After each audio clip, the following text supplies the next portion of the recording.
এটা স্যারকে ষড়যন্ত্র করে এবং প্ল্যান অনুযায়ী যে ষড়যন্ত্রকারী স্যারকে ফাঁসানোর চেষ্টা করতেছে অনেক দিন ধরেই, এবং যে ষড়যন্ত্রকারী ষড়যন্ত্রকারী হচ্ছে আপনার প্ল্যান অনুযায়ী সে আগাইছে, এবং কাদের সাহায্যে এই কাজটা আগাইছে সেই ভালো বলতে পারবে।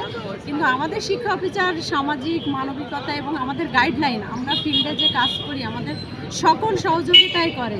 আমরা ভুল ত্রুটি করি কিন্তু আমাদের স্যার সেটা আমাদের শুধরাই দিই, এবং স্যার হচ্ছে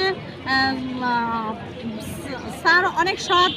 আমাদের অনেক টিচারের অনেক উপকার হয়েছে। কোনো দিনও মানে আমাদের উপজেলা থেকে যে সমস্ত কাজ আসে স্যার কখনোই আমাদেরকে বলিনি যে আমাদের যারা কাজ করে যে আমাদেরকে এরম করতে হবে, শুধু এটাই দেখছি, ঠিক আছে। কিন্তু স্যার যাতে নিঃশর্ত মুক্তি পায়, আমাদের দাবি এটাই চাই, যাতে স্যারকে আপনারা প্রেজেন্ট করেন, যাতে স্যার ভালোভাবে ঘুষখোর অফিসার হলে ঘুষ নিয়ে ওরা টাকা কেনা